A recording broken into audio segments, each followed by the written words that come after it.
Intégration par changement de variable. On sait que f' de x est égal à d de f de x sur d de x. Donc, d de f de x est égal à f' de x fois d de x. Exemple. Soit à calculer l'intégrale de 0 à pi sur 2 sinus de x, cosinus de x, d de x. Alors, on va poser soit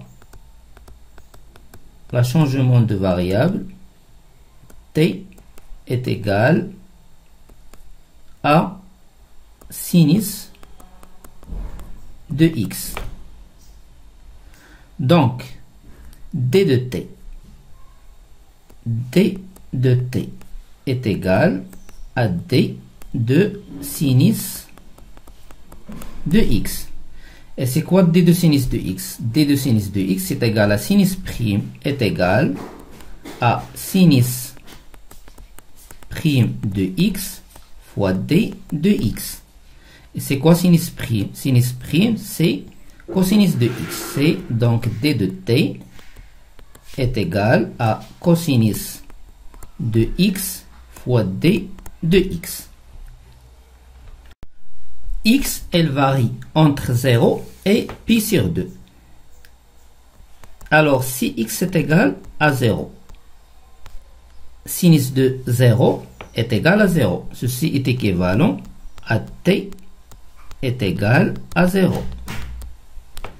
Si x est égal à pi sur 2, sinus pi sur 2 est égal à 1. Donc, t est égal à 1.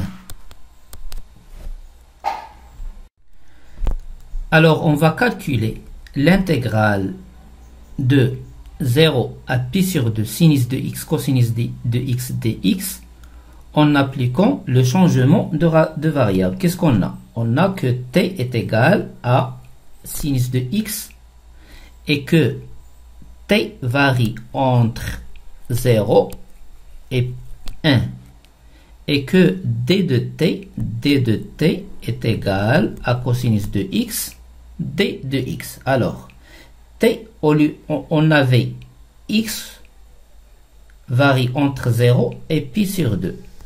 T, il varie entre 0 et 1. Alors, l'intégrale 0, 1.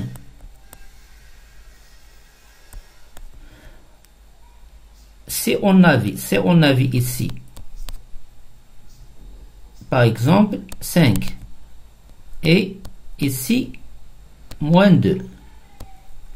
Alors, t varie entre 0 et 1 ici, entre 5 et moins 2. Alors, entre 5, on écrit entre 5 et moins 2, et non moins 2, 5.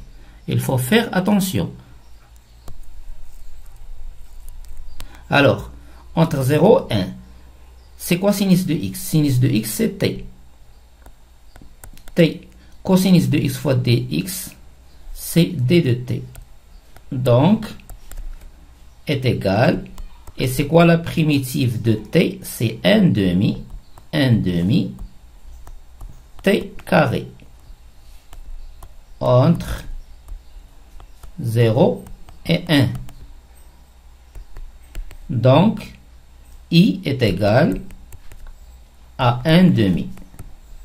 Ainsi, on a calculé l'intégrale de sinus de x cosinus de x dx en appliquant un changement de variable. Théorème et définition.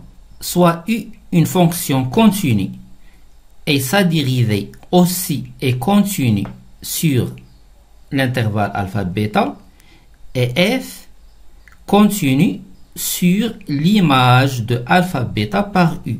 Alors l'intégrale de alpha bêta f de i de x u' de x d de x est égale à l'intégrale de u de alpha, l'intégrale de u alpha à u bêta f de t dt.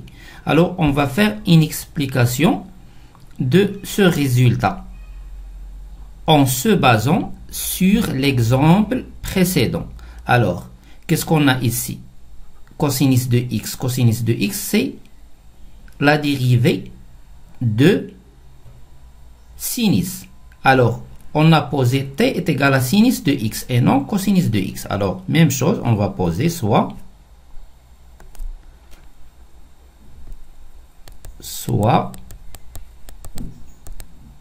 t est égal à u de x. Alors, on a fait d de t. d de t est égal à d de u de x. Le rappel, c'est u' de x fois d de x. C'est d de t. X, elle varie entre alpha et bêta. Alors, si x est égal à alpha, ceci est équivalent à u de x. U de x, c'est t. T est égal à u de alpha. T est égal à u de alpha. Même chose, si x est égal à bêta, alors t est égal à u de bêta. Alors, i est égal à l'intégrale de alpha à bêta f de u de x, u' de x, d de x. Alors, x, il varie entre alpha et bêta. Alpha, bêta. T varie entre u alpha. Alors, u alpha, u bêta. F, c'est quoi u de x? U de x est égal à t. F de t. Et c'est quoi u' de x fois d de x? U' de x, voilà, u' de x t et u alpha, u bêta. Alors, u de x c'est t, u' de x fois d de x est égal à d de t. D de t.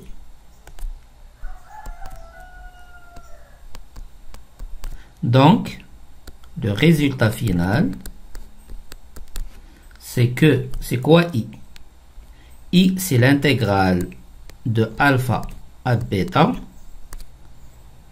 f de u de x fois u' de x, t de x est égal à l'intégrale de u alpha à u bêta f de t, t de t. Alors, dans chaque intégration par changement de variable, on refait l'explication. Ainsi, on n'a rien à apprendre. Exercice.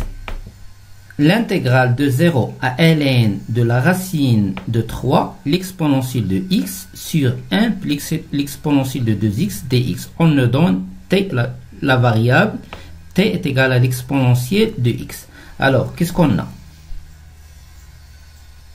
T est égal à l'exponentielle de x. Alors, d de t est égal à d de l'exponentielle de x. C'est-à-dire que d de t est égal à l'exponentielle de x fois d de x. Si, qu'est-ce qu'on a? X, elle varie entre 0 et la racine cubique, la racine de 3. Donc, si x est égal à 0, alors t, c'est l'exponentielle de 0. L'exponentielle de 0 est égale à 1. X est égal à ln de la racine cube de la racine de 3. Ceci équivalent à t est égal à l'exponentielle de ln de la racine de 3 est égal à la racine de 3. Alors, x, elle varie entre 0 et ln de la racine de 3. 0, la racine de 3. Donc, t entre 1 et la racine de 3. 1 et la racine de 3. L'exponentielle de x fois dx. L'exponentielle de x fois dx est égal à dt. Donc, c'est dt. Qu'est-ce qu'il nous reste? 1. Parce que 1 fois l'exponentielle de x fois d de x. L'exponentielle de x fois d de x, c'est d de t. Elle reste 1. Sur 1 plus l'exponentielle de 2x, c'est l'exponentielle de x, le tout au carré. L'exponentielle de x, c'est t. Donc, t au carré. On sait que arc-tangente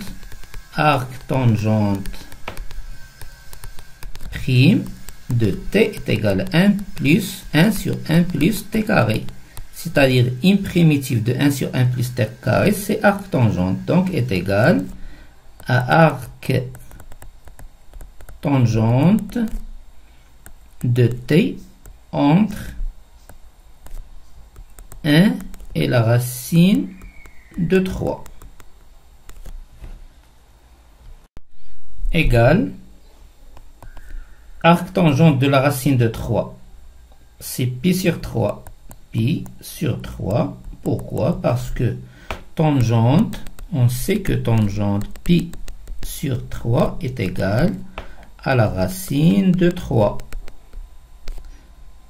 Tangente pi sur 3, c'est sinus pi sur 3, racine de 3 sur 2, le tout sur cosinus de pi sur 3, 1 demi, est égal à la racine de 3.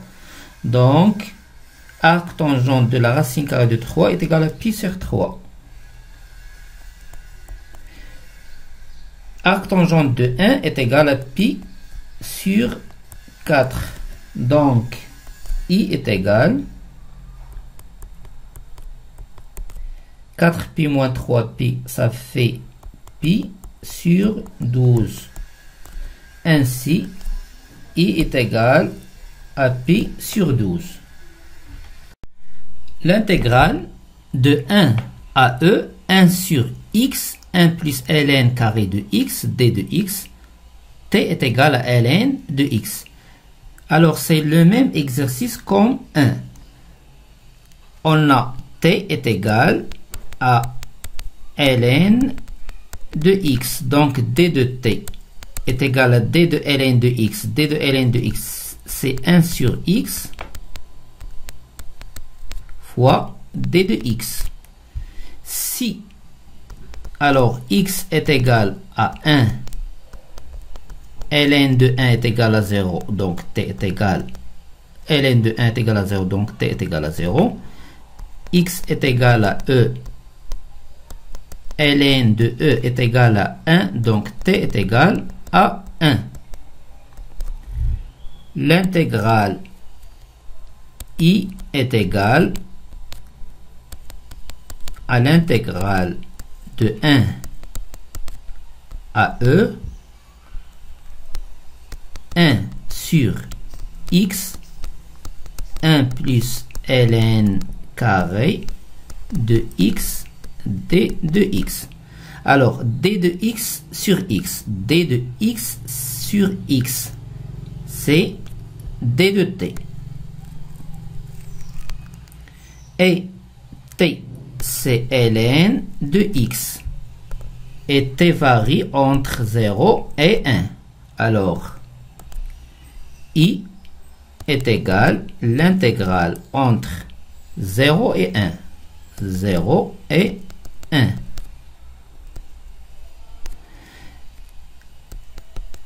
d de x sur x. d de x sur x, c'est d de t. Voilà, d de t. 1 plus ln de x. ln de x, c'est t. On a ln au carré, donc c'est t carré. Est égal, comme l'exercice précédent, c'est arc-tangente de t entre 0 et 1 est égal arctangente de 1, c'est pi sur 4. Et arctangente de 0 est égal à 0, donc i, cette intégrale, est égale à pi sur 4.